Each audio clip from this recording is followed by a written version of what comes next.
Vamos a pedir que el Señor en esta tarde nos muestre algunas cositas interesantes acerca de su palabra y sobre todo lo que les acabo de decir, hermano.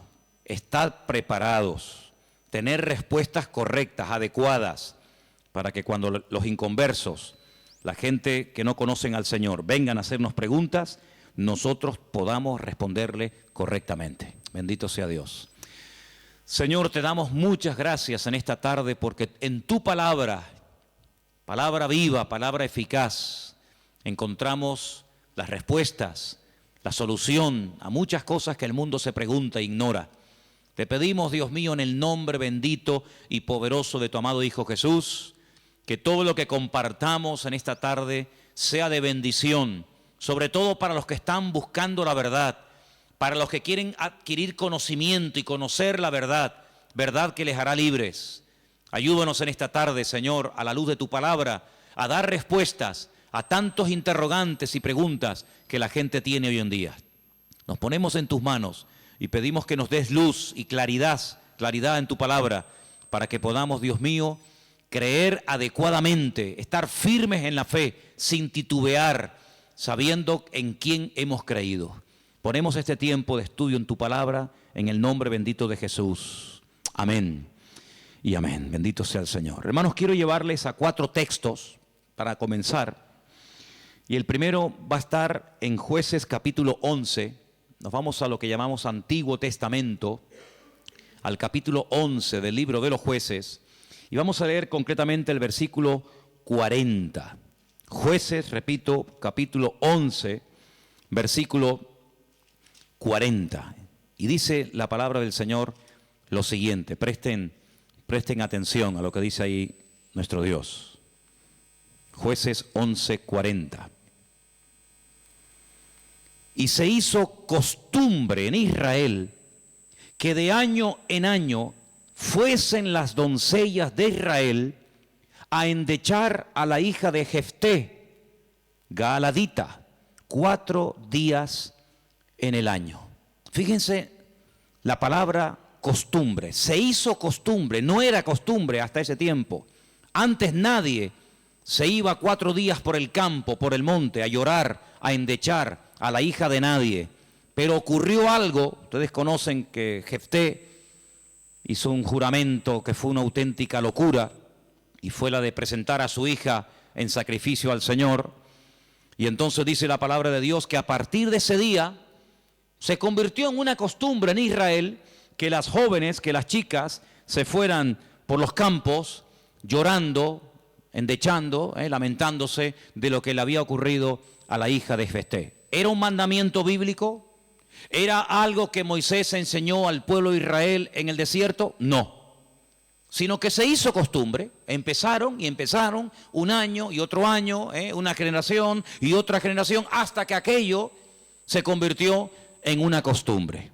Y quiero en esta tarde que ustedes se den cuenta de que una cosa es la costumbre, la cultura, las tradiciones, y otra cosa muy diferente es lo que manda y ordena el Señor en su palabra. A nosotros nos tiene que dirigir la palabra de Dios, no las costumbres de las naciones. No es que esta costumbre, esta tradición lleva 500 años celebrándose en mi país o donde sea. Bueno, los años que se llevan celebrando las costumbres, cualquiera que sean, no le dan credibilidad a la costumbre. Durante muchos siglos era normal salir a una plaza pública y torturar o quemar a una persona, y todo el mundo iba como si fuera un espectáculo público, ¿verdad? Porque era la costumbre de la época. Bueno, pero eso no significa que como era la costumbre, pues está bien. Cuidado, la palabra costumbre, hábito, aparece desde un punto de vista positivo y desde un punto de vista negativo. Por ejemplo, la Escritura dice en el Evangelio según San Lucas que el Señor Jesucristo, conforme a su costumbre, iba el sábado a la sinagoga. Bueno, pero es que hay costumbres buenas, ¿sí? Y hay costumbres malas. En este caso era una costumbre que no tiene nada que ver con la palabra, pero como ya la gente lo hacía, pues el otro lo hacía y el otro lo hacía, y yo creo que ya después de años ni la gente sabía realmente el origen de esa costumbre, pero ya como que formaba parte de la cultura de la época. Quédense con ese detalle. Nos vamos al libro de Isaías, capítulo 2. Libro de Isaías, capítulo 2, versículo 6. Y dice lo siguiente, un texto, por cierto, muy interesante. Isaías 2, versículo 6. Ciertamente tú has dejado tu pueblo, la casa de Jacob, porque están llenos de costumbres traídas del oriente y de agoreros, como los filisteos que pactan con hijos de extranjeros. Uno de los reproches que el profeta Isaías lanzaba en la época en la que él le tocó servir al Señor en su ministerio es que ustedes se han llenado de costumbres que no son costumbres con una base bíblica, no son costumbres basados en un mandamiento de la Escritura, sino en costumbres, como dice aquí, importadas, traídas de Oriente, que no tienen nada que ver con ustedes. Por ejemplo, aquí en España, país en el que vivimos, pues se ha metido con una fuerza tremenda una fiesta, que era una costumbre de pueblos paganos, dicho sea de paso, que se ha celebrado hace poco, la famosa fiesta de Halloween, y tú estudias la historia de nuestros pueblos, aquí hay hermanos de otros países de Latinoamérica, y Halloween no tiene absolutamente nada que ver con la cultura latina. Absolutamente. Halloween no tiene nada que ver ni con Argentina, ni Uruguay, ni Venezuela, ni Cuba, ni España. Son costumbres importadas.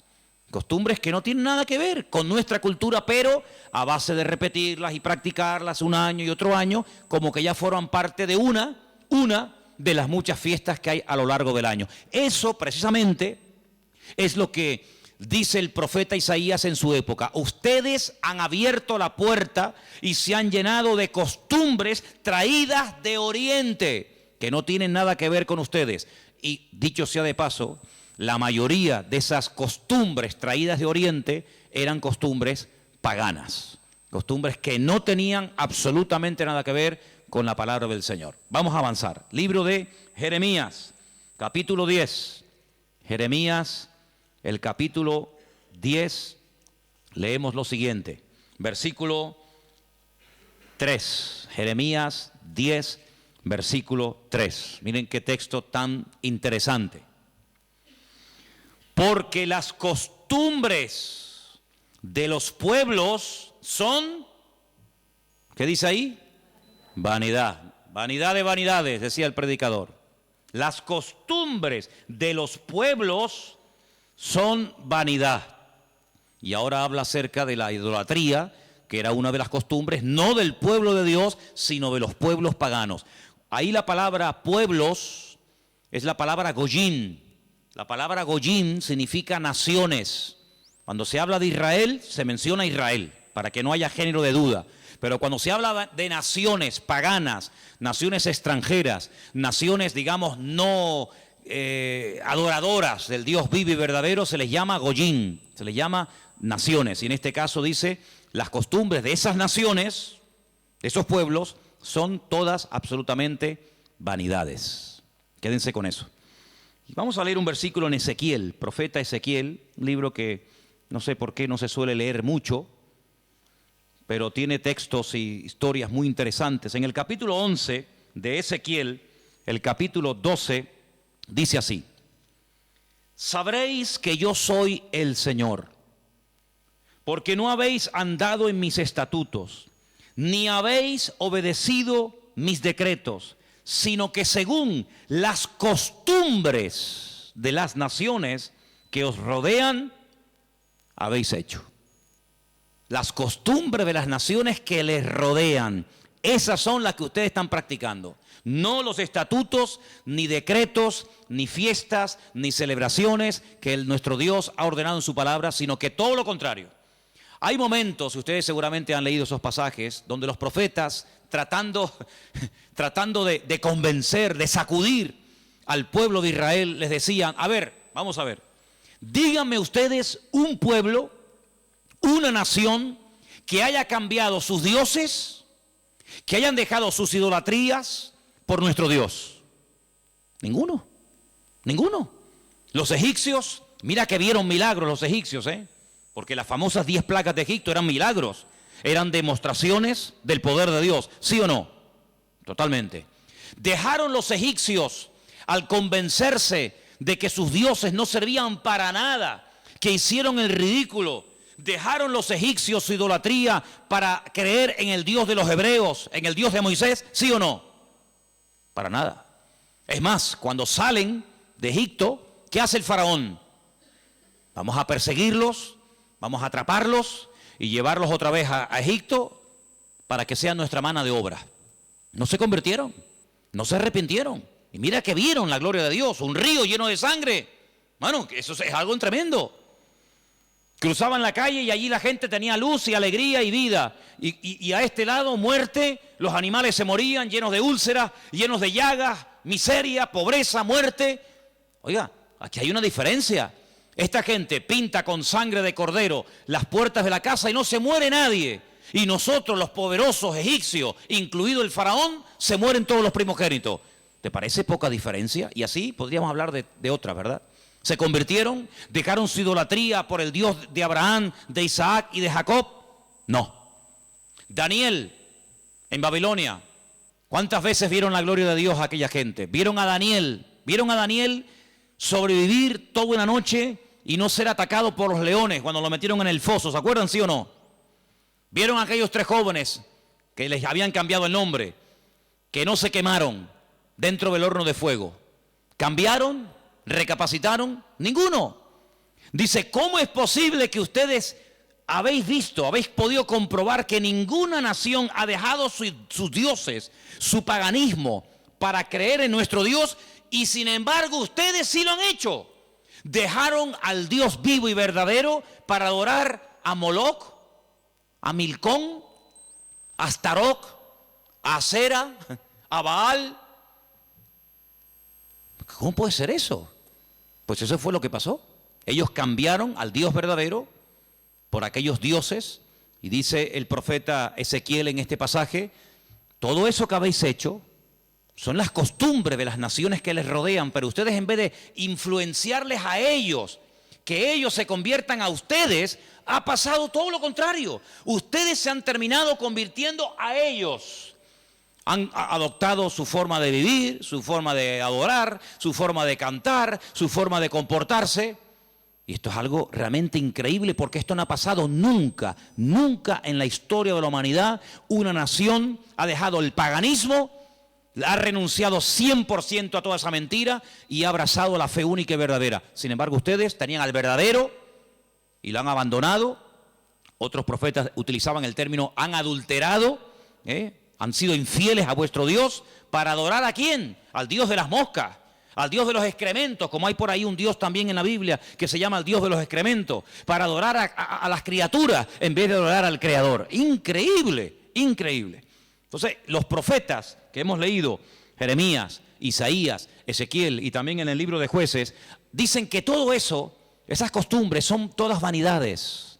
Y entonces nosotros como creyentes, que hemos, como dice la Biblia, pasado de muerte a vida, cuando nos convertimos al Señor, cuando salimos de donde hemos salido cada uno, pues tenemos con el paso del tiempo que no solamente decirle al Señor, Dios mío, gracias por haberme salvado, gracias por haberme perdonado los pecados, sino que quiero también pedirte, quiero que me ilumines, porque a lo mejor de mi antigua vida, cuando yo no te conocía, cuando andaba en la ignorancia, cuando estaba en la idolatría, en las costumbres que practiqué yo y mi familia durante toda la vida, Señor, quiero que tú me ilumines, por si acaso todavía puede ser que en mi vida, en mi familia, en mi forma de hablar, de pensar, de vestirme, etcétera, etcétera, todavía quedar algo que no está bien, pero que como lo hace todo el mundo, pues no parece que sea tan malo.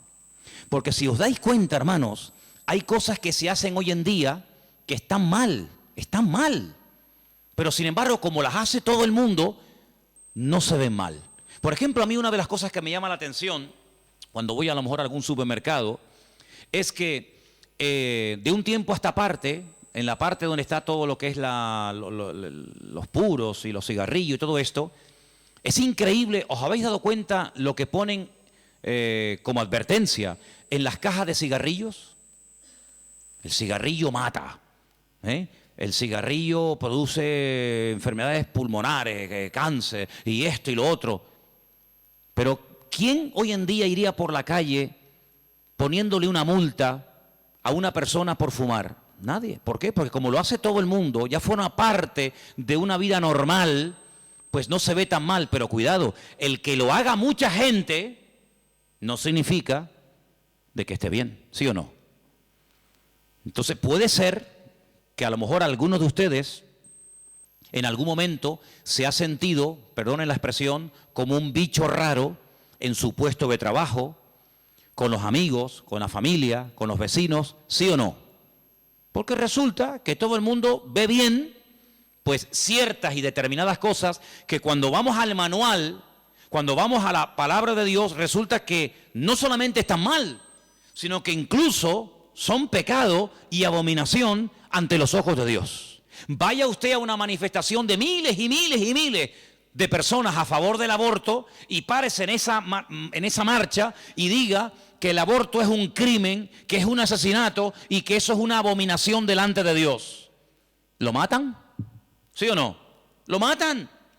Párese usted en una manifestación donde están llevando a una virgen, a un patrón, a un santo y diga, ¿pero qué estáis haciendo?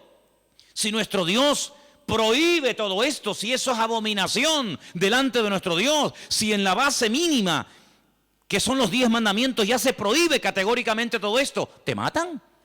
¿Por qué? Porque es que esto se ha practicado. Y claro, después ves ahí al alcalde, y ves al teniente alcalde, y ves al concejal de no sé qué, y ves a fulanito de tal, y incluso al rey, y ves a la reina, y ves a la... Entonces parece que como que no está tan mal, porque lo practica mucha gente. Y quiero decirte, querido hermano, que en algún momento de tu vida puede ser que tú te sientas como que vas contracorriente, como que la gente como que no te entiende y como que tú estás en otra frecuencia, en otra onda, y es como algo imposible de que lleguen a un entendimiento. Pero al fin y al cabo yo pregunto, hermanos, ¿nosotros a quién tenemos que agradar? ¿A quién tiene que agradar usted? ¿A nuestro Dios, sí o no? Bueno, pues si por agradar a Dios me pongo en contra de la familia, ¿estás dispuesto a pagar el precio? ¿Para qué te vas a bautizar? Con la edad que tú tienes. Si a ti ya te bautizaron tus padres cuando eras pequeñita, no lo pueden entender. Pero saben, hermanos, nosotros, repito, primero a quien tenemos que rendir cuentas a nuestro Dios. Y en segundo lugar, tarde o temprano, como dije el domingo pasado, la fe. Y cuando hablo de la fe, yo no me refiero solamente a la creencia, sino me refiero, cuando hablo de la fe, también aglutino nuestro estilo de vida. Porque nuestra fe es un estilo de vida. Somos diferentes, ¿sí o no? Somos diferentes. Somos diferentes a la hora de hablar, a la hora de pensar, a la hora de reaccionar ante una situación. Somos diferentes, lo queramos reconocer o no, somos gente diferente. Eso incluye también el concepto fe. No solamente que creo en un Dios, en un cielo, en un infierno, en la Biblia como palabra de Dios, sino que la fe me lleva a una serie de cambios. Bueno, pues en ese paquete de mi estilo de vida, yo tengo que pararme y decir, lo que estamos haciendo forma parte de una base bíblica o de costumbres que se han ido traspasando de padres a hijos, de generación en generación, y yo, como he formado parte toda la vida, evidentemente, de este sistema de vida del mundo, pues las he incorporado como algo normal, pero nunca me paré a preguntarme si lo que yo estaba practicando, si lo que yo estaba creyendo era de Dios o era algo totalmente antibíblico. ¿Quién te convenció a ti? ¿Cuándo te diste cuenta de que adorar imágenes no era de Dios? Algunos de ustedes lo hicieron toda la vida. Pero llegó un momento en el que dijiste, esto no es de Dios, ¿sí o no? El que fue ladrón, el que fue drogadicto, el que practicó la prostitución o cualquier otro pecado. Hay un momento en la vida en el que a la luz de la Escritura, oyendo los mensajes, las predicaciones, leyendo la Biblia, el Espíritu, ¡pam!, te golpeó, ¿sí o no? Te tocó y dijiste, que va, yo no puedo seguir por este camino. Y cuanto más profundices en la Biblia, cuanto más profundices en la palabra, te das cuenta de que uno tiene que cambiar en todo, en todo. forma de hablar, a veces, ¿por qué no decirlo?, hasta en la forma de vestir, ¿sí o no? Hombre, vamos a ver, si por ejemplo una chica que está ejerciendo la prostitución esta tarde se convirtiera al Señor, seguramente la forma como esa chica se viste, que está diseñada para seducir, para atraer, para llamar la atención, pues cuando esa chica se convierta al Señor, lo más probable es que el Espíritu le ponga en su corazón que la forma como viste, pues es una forma que tiene una finalidad, pero que esa finalidad en absoluto la tengo que llevar a cabo en un culto. Por lo tanto, seguramente en un momento determinado el Señor le pondrá en su corazón, oye, vístete un poco más decentemente, más ¿sí o no? Seguramente que sí. Y el que toda la vida ha estado robando o toda la vida ha estado haciendo daño, seguro que el Espíritu le va a hablar en ese área de su vida. Pero luego hay otras cosas, como hemos leído, costumbres, que como que no las vemos tan mal. Y hemos visto a la luz de la palabra de Dios, solamente les di 4 textos, están ahí grabados por si los quieren después volver a leer, 4 versículos donde tenemos que analizar y preguntarnos las costumbres, no los mandamientos, las costumbres que estamos llevando a cabo son bíblicas, son de Dios. Y ahora vamos a pasar al tema que la gente nos pregunta mucho por internet. ¿Qué opinan ustedes acerca de estas fiestas navideñas? ¿Puede un cristiano? ¿No puede un cristiano? ¿Está bien esto? ¿Está bien aquello? Bueno, lo primero que tenemos que partir de la base es la siguiente. Nadie, absolutamente nadie, desde que el cristianismo o desde que Cristo vino a este mundo, y mira que lo han intentado, nadie sabe exactamente el día en el que nació el Señor Jesucristo. Nadie. A lo largo de la historia se ha especulado, incluso si ustedes se meten a estudiar este tema, incluso algunos llegaron a predicar y a enseñar en sus respectivos congregaciones o ministerios que Jesús nació entre marzo y abril. Otros entre septiembre y octubre.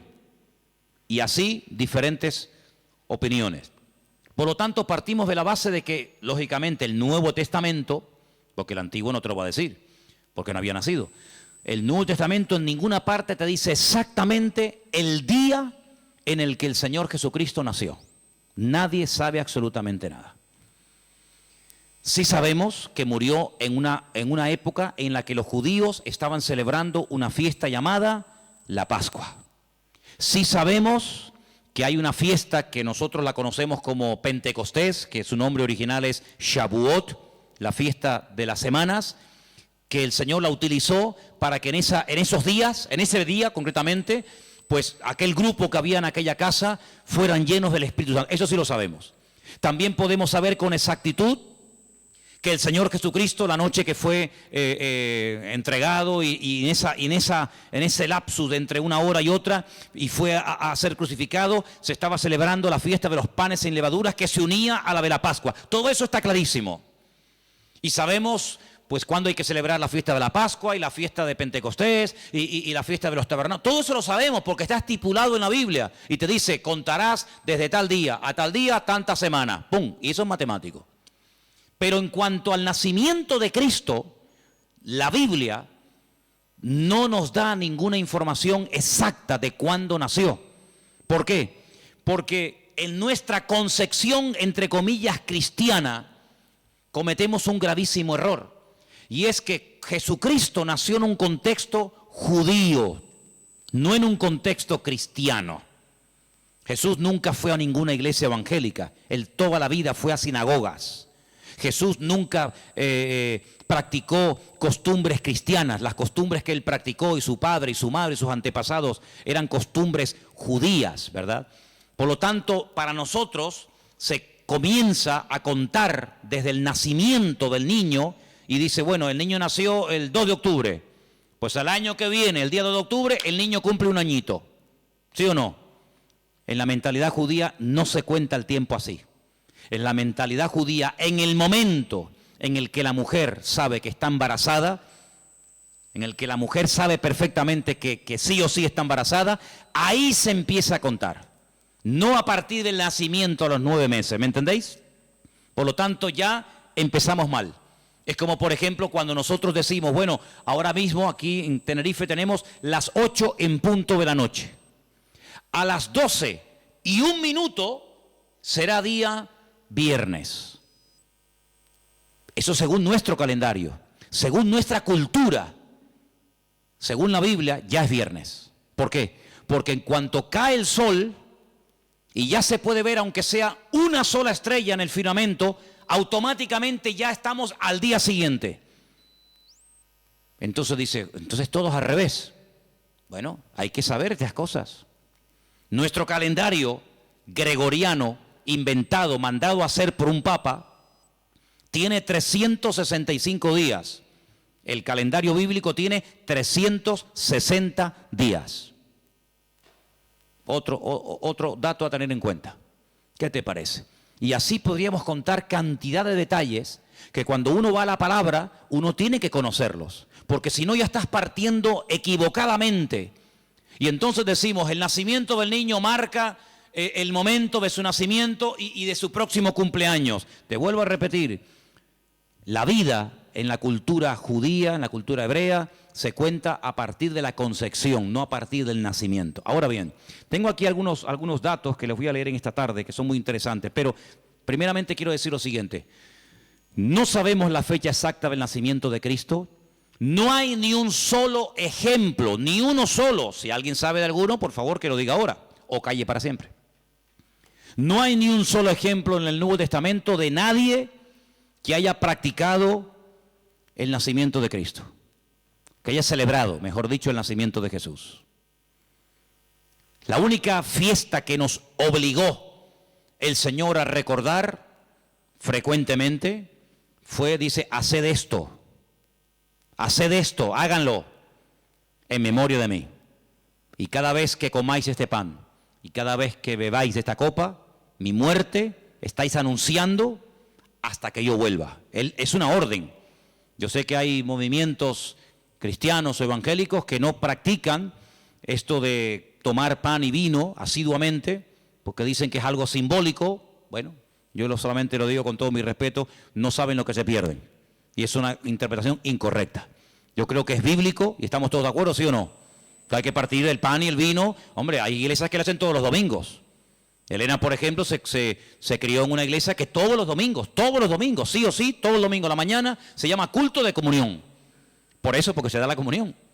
Hay iglesias que lo hacen una vez al mes, otras iglesias una vez al año, etcétera, etcétera. Pero que hay que hacerlo, hay que hacerlo.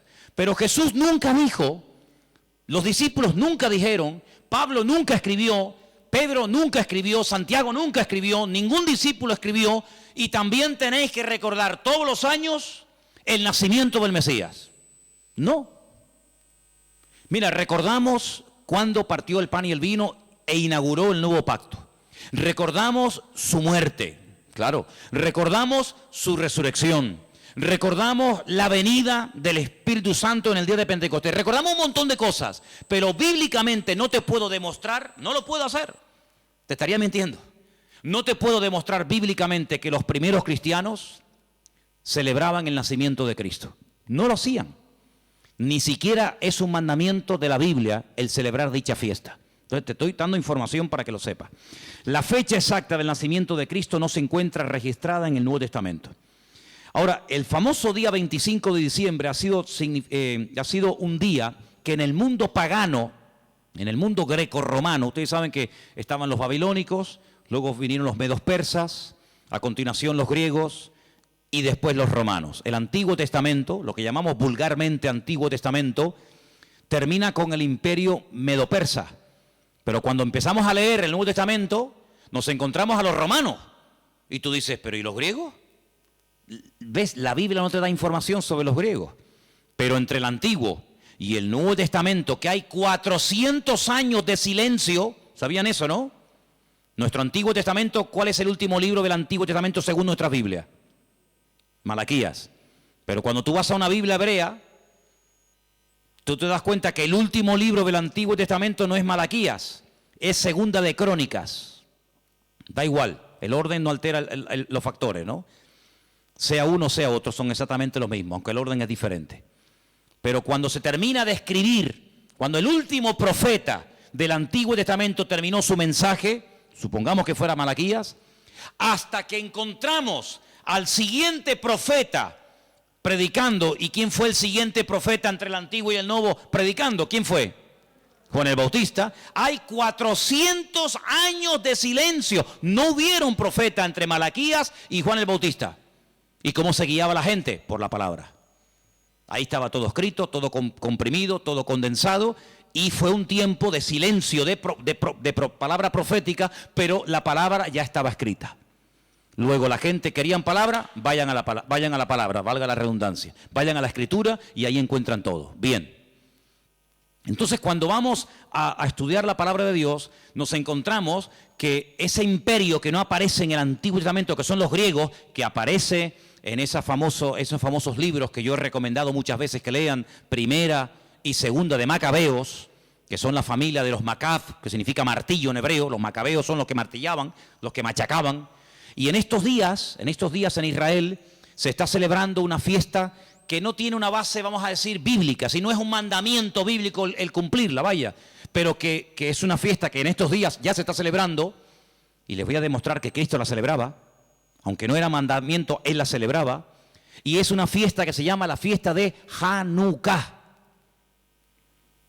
Y por eso ustedes cuando van a Israel van a encontrar que hay dos modelos de candelabro diferentes. Está el famoso menorá, que tiene 7 brazos, y después se encuentran la Hanukkía. Menorá es el de 7, Hanukkía es el de 9. Y tú dices, ¿qué diferencia hay entre uno de 7 y uno de 9? Bueno, te lo voy a decir. El candelabro de 7, la menorá, era el que se utilizaba primeramente en el tabernáculo y después en el templo, pues para iluminar. No había luz eléctrica, no había un interruptor y se encendía la luz, sino que se ponía aceite, ¿verdad? Se iluminaba para que el sacerdote pudiera moverse y pudiera ministrar en el templo, ¿verdad?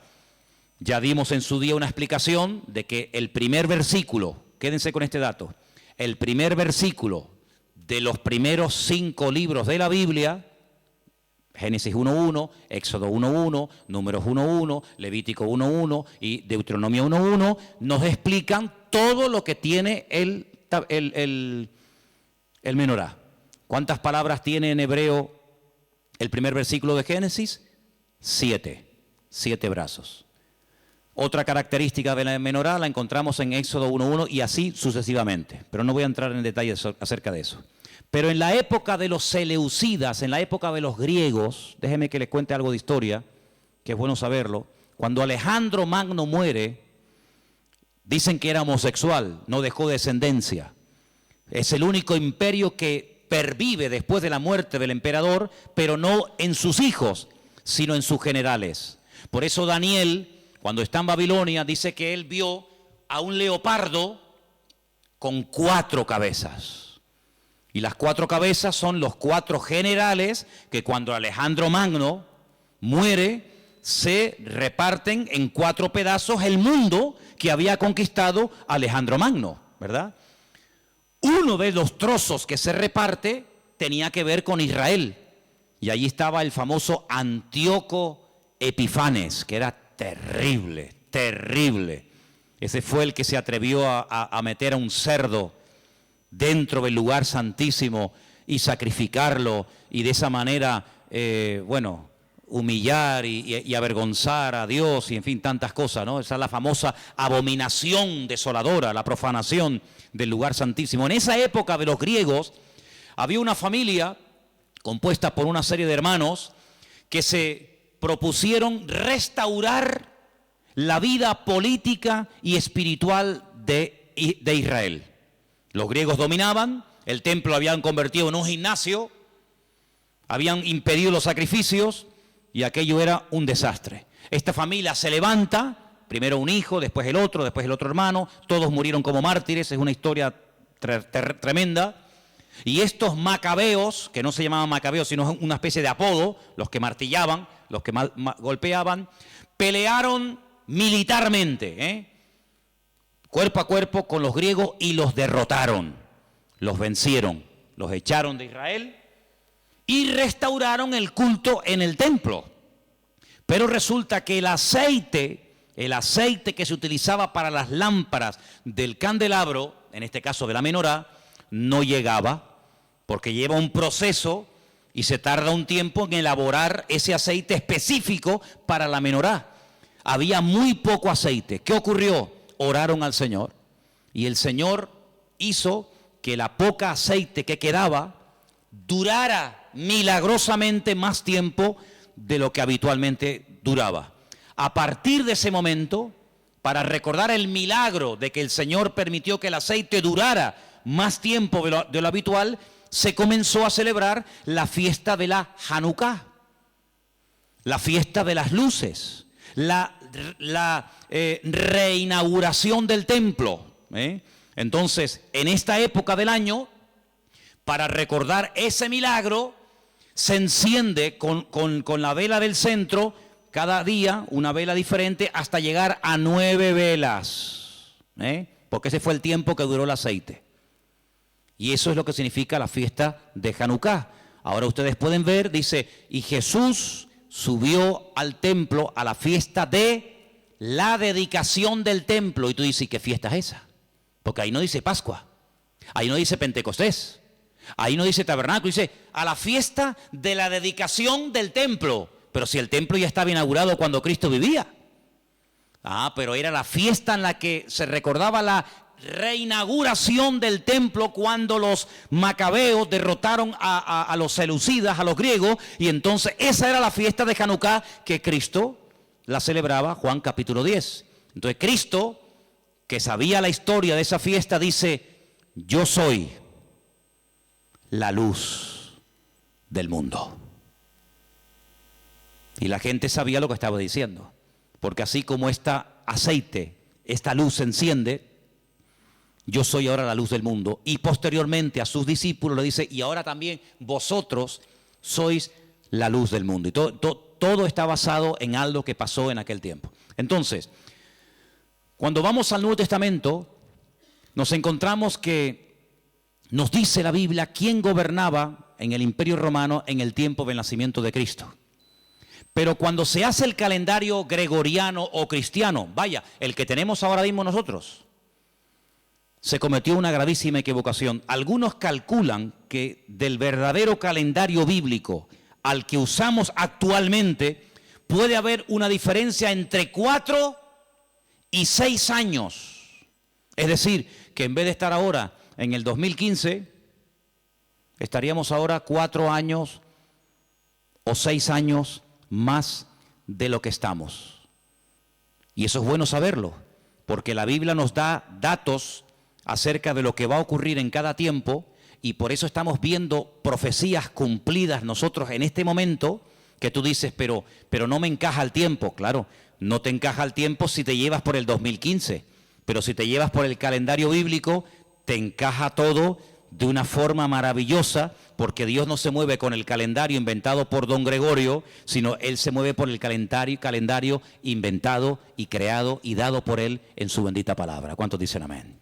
Entonces, sigo leyendo esto que está muy interesante. La historia de la Navidad parece tener los primeros antecedentes entre el 320 y 353 después de Cristo.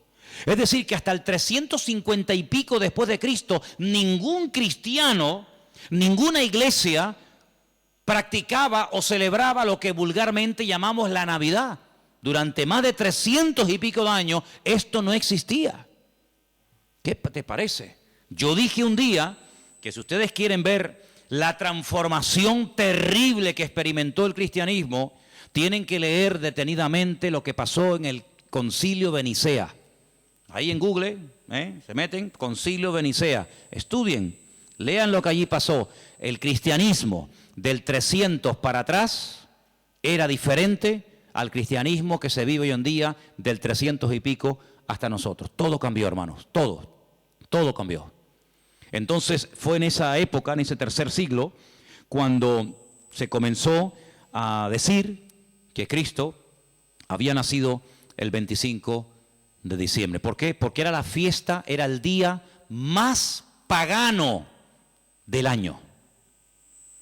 Se celebraba el culto al dios Saturno, y el dios Saturno era el dios de las cosechas, y era un día de celebración, pero de celebración pagana, de sacrificios en agradecimiento al dios Saturno. Era el solsticio de invierno en el hemisferio norte, y ahí dijo alguien, bueno, vamos a utilizar el día más pagano del año cuando se adora al sol, vamos a utilizarlo y lo vamos a cristianizar para que de esa manera también nosotros los cristianos formemos parte de la festividad y de la alegría a nivel mundial. Desde finales del siglo IV, finales del siglo IV, el cristianismo comienza con la famosa tradición de la Navidad, y el Papa Julio I dijo que Jesús había nacido el 25 de diciembre. ¿De dónde lo sacó? De ninguna parte, se lo inventó, porque la Biblia no dice que Jesús nació el 25 de diciembre, pero él, como era el Papa, cualquiera le llevaba la contraria. Era el día en el que se celebraba, como acabo de decir, el solsticio de invierno en la antigüedad, y era el día en el que las costumbres y las tradiciones heredadas, las costumbres y mitos y leyendas más aberrantes se llevaba a cabo, y entonces se utilizó para que la gente supiera que también Cristo había nacido en esa época, y de alguna manera pues utilizar el paganismo, utilizar las festividades, pues para decir, bueno, Cristo también nació en esta época, ¿no? En el año 540, un monje llamado Dionisio, cuyo apodo era el Exiguo, en el cálculo de las fechas propició la fijación de una fecha errónea en cuanto al nacimiento de Cristo. El error incluso hasta en el año, porque se cree que Jesús nació 4 o 6 años antes de lo que realmente esta gente decía. El tema de las fechas, ya hemos dicho, es algo muy controvertido, pero al final se llegó a la conclusión de que Cristo había nacido en esa época, y los cristianos comenzaron a practicarlo como parte de la cultura o de la tradición.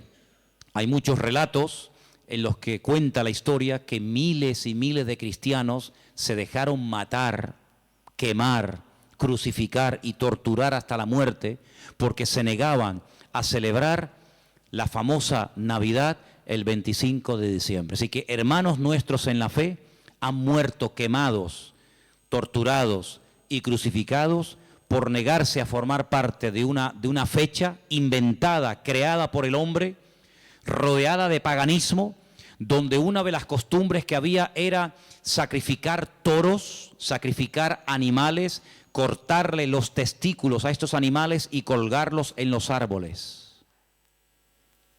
De ahí viene la famosa costumbre de colgar bolitas en los árboles, de la costumbre pagana de aquellos degenerados griegos y romanos que hacían este tipo de ofrendas y de sacrificios a sus dioses, y de ahí pasó. Luego se prendía fuego al árbol, pero claro, prender fuego al árbol, pues en una casa particular es una temeridad, y entonces a alguien con el paso del tiempo se le ocurrió ponerle un montón de luces para que represente aquel fuego, que evidentemente no se puede hacer hoy en día por sentido común, pero entre las bolitas y el fuego que se pone, las luces que se pone, pues es lo más parecido a aquellas bolitas que se ponían colgadas en los árboles, y al mismo tiempo las luces representan el fuego, que por cuestiones obvias no se pueden poner hoy en día. Así que Jesús no nació el 25 de diciembre, pero escuchen esto porque es muy interesante. La explicación más consistente de los historiadores es que el origen de la Navidad se tomó entre el siglo III y IV, ya lo hemos dicho, ¿verdad? ¿El porqué de la elección de esta fecha? Bueno, se relaciona con la necesidad de la reciente oficializada religión cristiana de imponerse sobre las tradiciones de los cultos paganos romanos. En aquel tiempo el mundo estaba dominado por el Imperio Romano, se adoraba a Saturno. Como el Imperio Romano a través del emperador Constantino supuestamente se había convertido, dejemos de celebrar en el 25 de diciembre la fiesta a Saturno, pero claro, ahora está todo el mundo acostumbrado a practicar el 25 de diciembre a Saturno, ¿y ahora qué hacemos? Ahora somos cristianos. Bueno, pues sigamos celebrándole igual, pero a Saturno, ya no podemos, somos cristianos. Bueno, a Saturno no, a Cristo. El mismo perro, pero con distinto collar.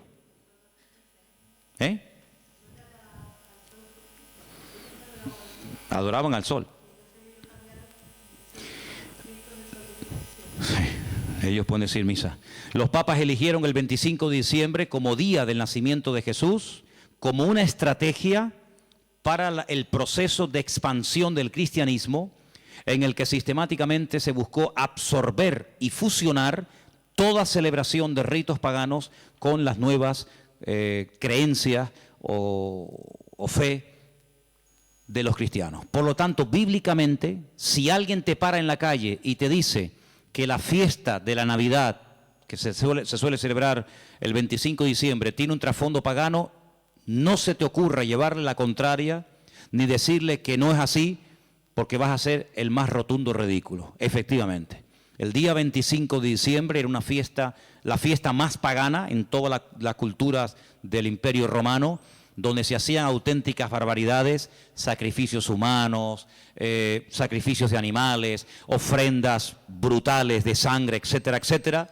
Como supuestamente, repito, el Imperio Romano dejó el paganismo y abrazó la fe cristiana que había perseguido durante más de 300 años, pues ahora ¿qué hacemos? Ahora nos encontramos con un dilema.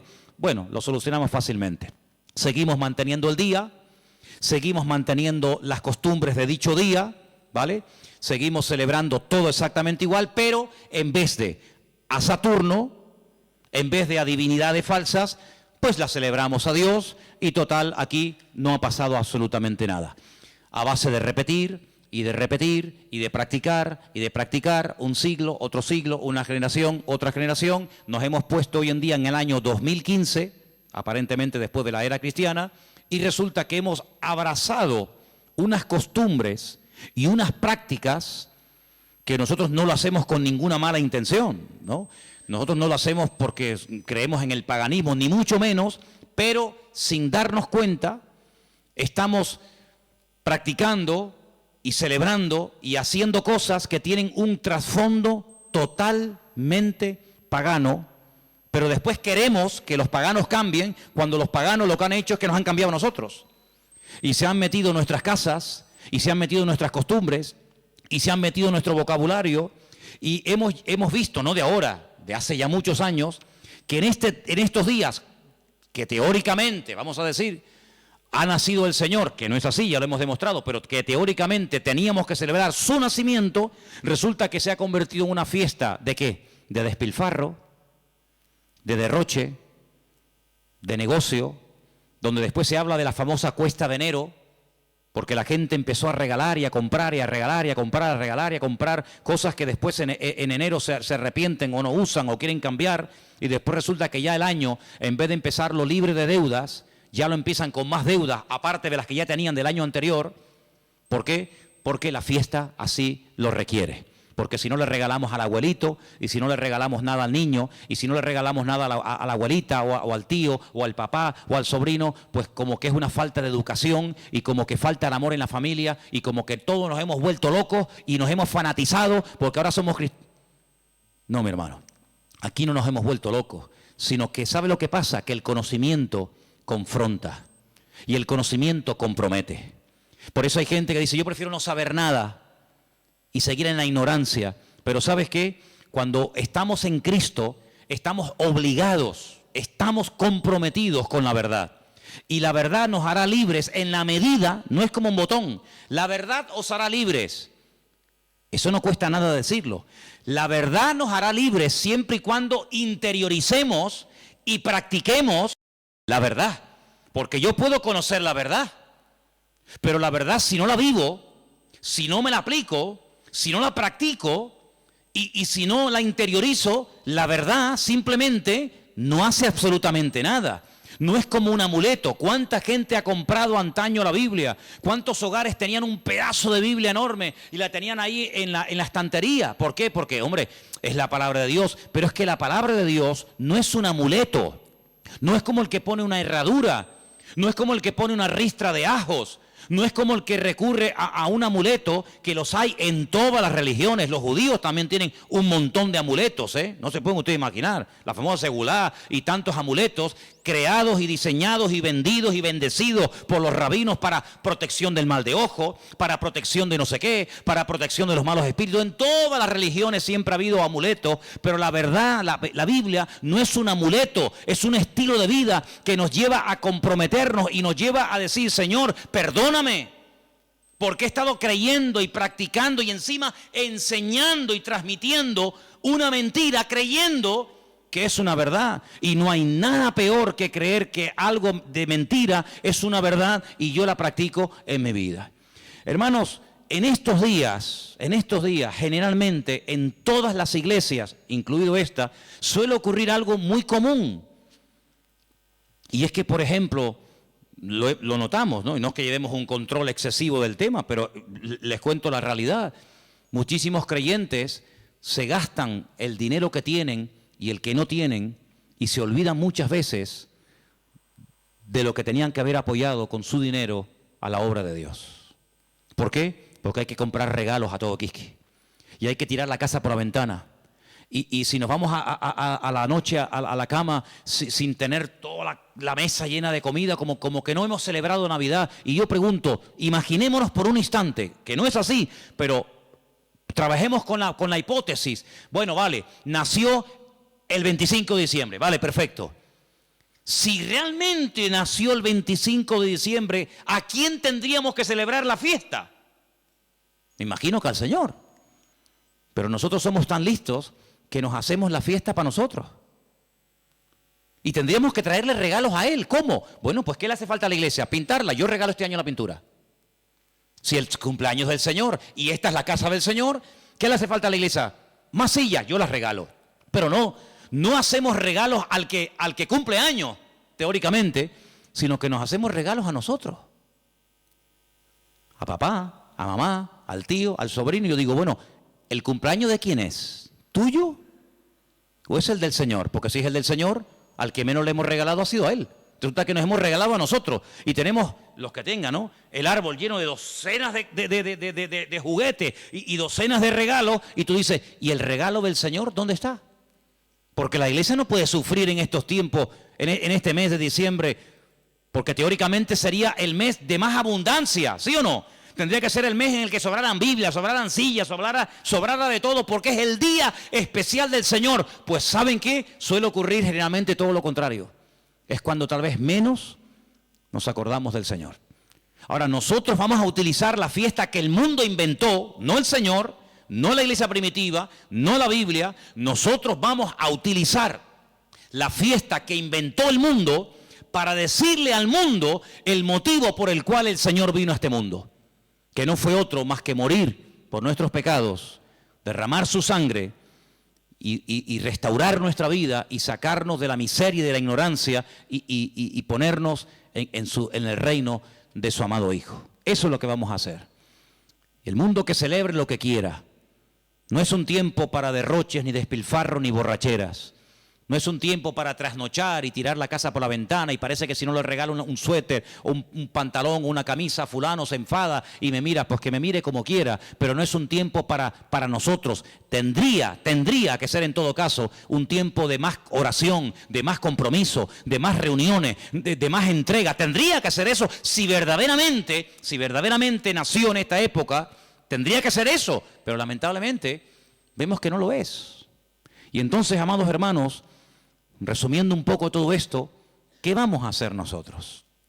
Vamos a decirle al mundo, claro, nosotros creemos que Él vino. ¿Cómo no lo vamos a creer? Nosotros creemos que Él nació y que Él vivió en esta vida y que Él murió y que Él resucitó y que digan lo que quieran, pero vino con propósito, vino con un objetivo, no vino para entretenernos, no vino para que ahora en diciembre tiremos la casa por la ventana, luego en abril, marzo, abril, volvamos a recordar toda la tragedia de la sangre, de la muerte, de Pilato, de la crucifixión, de la tumba, de los latigazos, etcétera, etcétera, y el resto del año. No, hermano, no vamos a dejarle al mundo que nos diga cuándo y dónde tenemos que celebrar lo que tendríamos o no que celebrar. ¿Qué es lo que tenemos que celebrar? Lo que dice la Biblia. Haced esto en memoria de mí. Ahí tienes ya un ejemplo. Si dice el Señor, nos dice el Señor, haced, cumplid con esto en memoria de mí. Bueno, ahí tenemos una obligación, pero en ninguna parte mi Señor, nuestro Señor, ni a ti ni a mí, nos dice, y una vez al año recuerden que el 25 de diciembre yo nací. Porque dicho sea de paso, cuando Cristo nació, la palabra diciembre ni existía. Porque ni ese mes existía cuando el Señor Jesucristo nació, sino que estamos hablando de términos y de palabras creadas, diseñadas e inventadas por los hombres. Y quiero que este año sea diferente. Debe ser diferente este año en nuestras casas. Lo dije hace mucho tiempo, cuando pongamos la mesa y nos juntemos los hermanos, los amigos, los familiares, etcétera, pongan en la mesa un cubierto como si Él estuviera sentado en la mesa con nosotros. Para que cuando venga un inconverso te diga, oye, ¿y ahí no se va a sentar nadie? Sí, ahí está sentado esta noche el Señor con nosotros. ¿Y eso? Sí, porque queremos que el Señor esté sentado en nuestra mesa. Porque si el Señor no está sentado en esta mesa, ¿qué rayo estamos celebrando nosotros aquí esta noche? ¿Qué estamos celebrando? ¿Un banquete? ¿Qué estamos celebrando? Si el Señor no está sentado en esta mesa, ¿qué hacemos aquí tú y yo? Es una cena normal y corriente como cualquier otra, pero queremos invitar al Señor a nuestra casa. Queremos que coma con nosotros, que viva con nosotros, que duerma con nosotros, que entre con nosotros, que salga con nosotros. Nuestra vida no gira en torno a fiestas, porque nuestra fiesta se llama Cristo.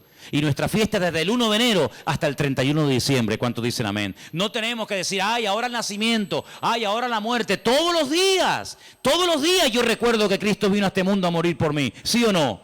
Todos los días yo recuerdo que Él murió por mí en la cruz. Todos los días, no solamente el domingo de resurrección, allí en el Parque La Granja. Yo todos los días recuerdo que el Señor resucitó al tercer día. Yo todos los días recuerdo que Él está vivo. No tengo que decir, bueno, ahora esto. Ahora, ¿quién nos marca a nosotros el calendario? Lamentablemente, ¿sabe quién nos marca el calendario? El mundo.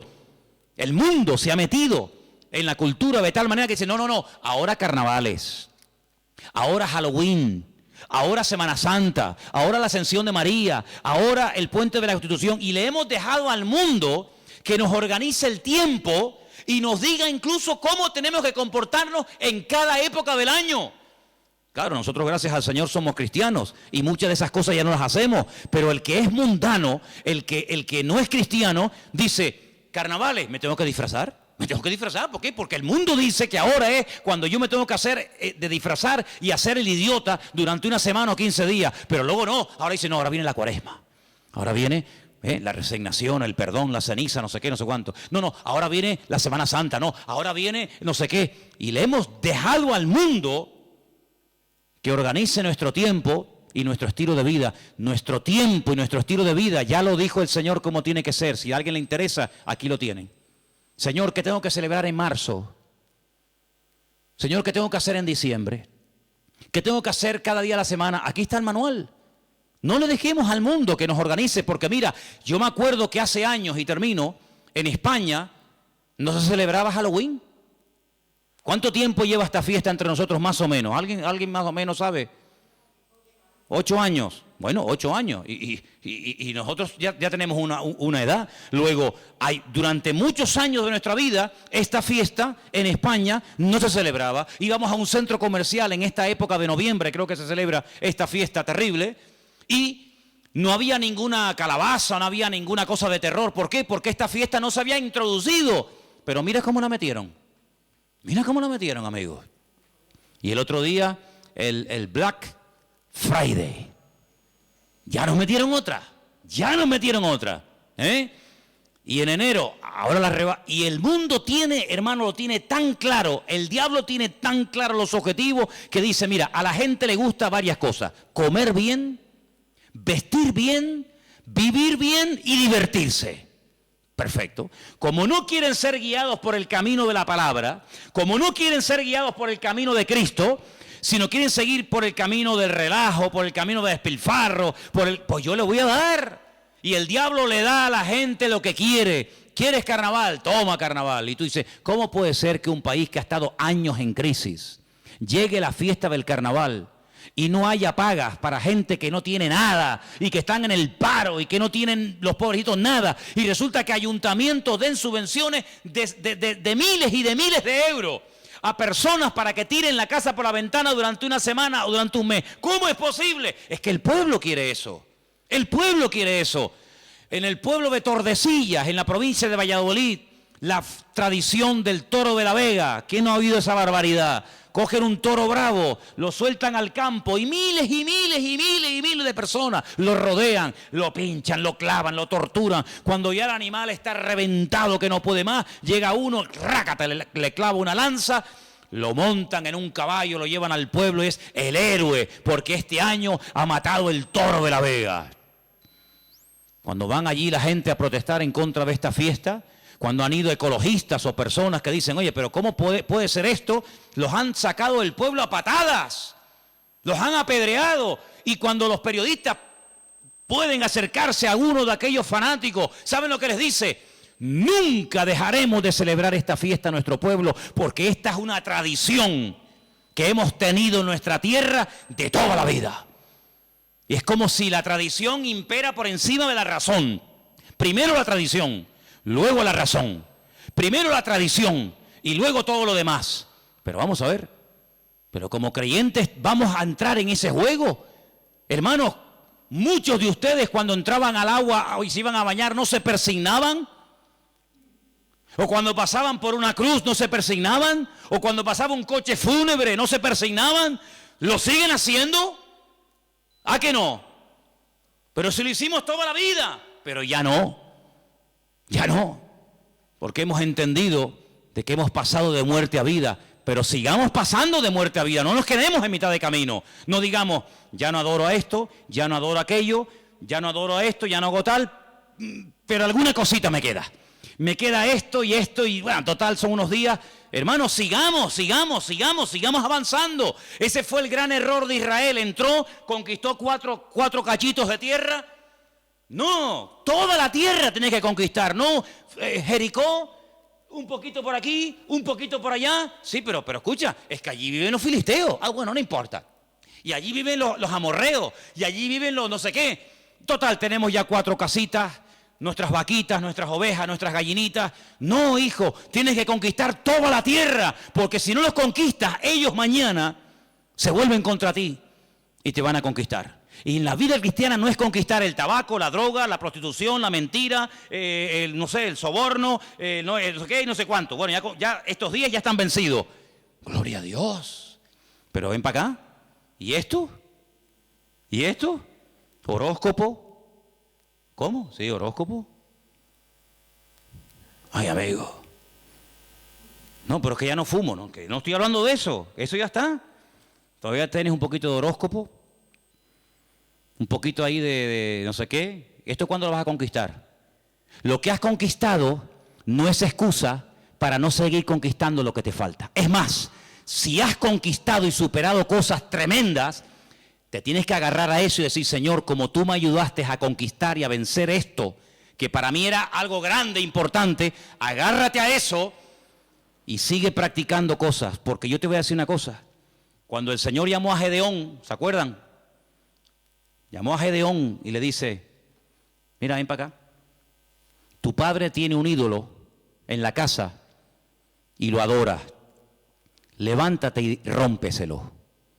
Y Gedeón dice, el ídolo de mi padre. Dice, sí, porque él no lo va a romper nunca. Entonces tú, que tienes las ideas más claras que él, ayúdalo, desata a tu padre. Porque si tú le dices a tu padre, papá, Dios me ha dicho que rompas el ídolo, tu padre nunca lo va a hacer.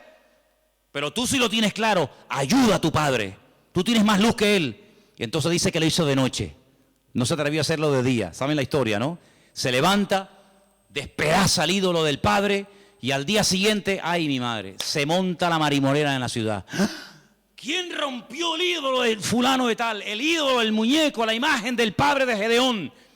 Sale el padre de Gedeón, se entera y dice, bueno, si era tan poderoso, no fue capaz de defenderse. No sé quién habrá sido, pero vino alguien, lo rompió y no fue capaz de defenderse. Luego, no era tan Dios como yo creía que era. Fíjate que el hijo ayudó a que el padre se diera cuenta de que había estado adorando a un muñeco, creyendo que era un Dios poderoso, y cuando le atacaron, como es un ídolo, no pudo defenderse. Mira como un pequeño detalle, bueno, pequeño, como un gran detalle de su hijo, le ayudó a su padre a decir, oye, gracias, porque hoy me he dado cuenta de que yo estaba adorando a un muñeco. Hermano, hay gente que a lo mejor dice, mira, yo esto lo voy a dejar de hacer. ¿Por qué? Porque no es de Dios.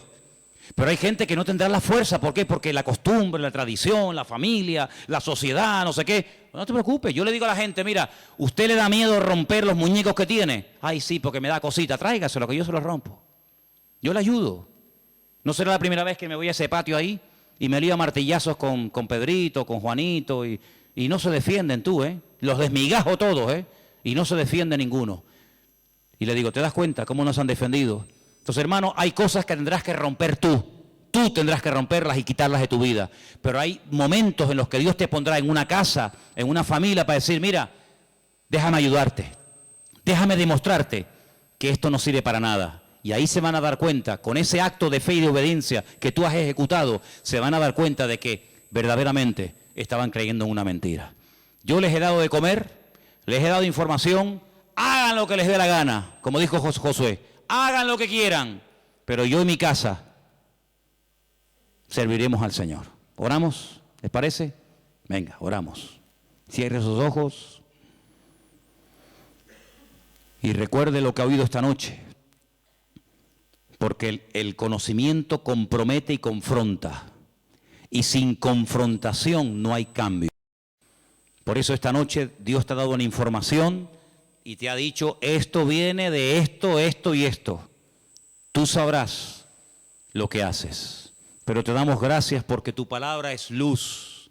Es una lumbrera, es una antorcha que alumbra en medio de las tinieblas, en medio de la oscuridad. Y en esta noche, Señor, en este día, queremos pedirte, Señor, que nos dé fuerzas para que podamos terminar todos y cada uno de tus hijos este año en una rotunda victoria, contundente, real y genuina. Oramos por todos los hermanos, por todas las personas que a lo largo de la tierra nos están viendo y siguiendo cada semana, culto tras culto, desde aquí, desde Tenerife. Bendecimos a esas miles y miles de personas que nos escriben, que nos ven, que nos oyen. Señor, queremos pedirte por ellos para que los bendigas y para que juntos podamos extender el reino de Dios, las verdades del Evangelio, las verdades que salvan, que transforman las vidas, que son las verdades de tu palabra. Libéranos de cualquier temor, rompe en nosotros toda atadura a la tradición, a la costumbre, rompe todas esas costumbres paganas que a veces hemos cultivado y hemos practicado durante años sin darnos cuenta lo que hemos estado haciendo, Señor. Que en nuestros hogares, en nuestras vidas, en nuestras congregaciones, Señor, haya libertad, haya verdad. Y gracias te damos porque tu verdad, tu palabra libera, y queremos ser libres de todo engaño, de toda ignorancia, de toda mentira. Y te damos gracias porque hasta aquí podemos decir, el Señor nos ha ayudado. Hasta aquí el Señor nos ha bendecido. Y hoy no adoramos a nada ni a nadie más que al Señor nuestro Dios. Recibe toda la gloria, mi Señor. Recibe toda la honra, y que en esta noche salgamos de este lugar con las ideas claras, sabiendo lo que tengo y lo que no tengo que creer y practicar, porque tu palabra siempre habla, y yo acepto que el Señor ha hablado a mi vida esta noche, y toda la gloria para ti, mi Dios, en el nombre de Jesús. Amén.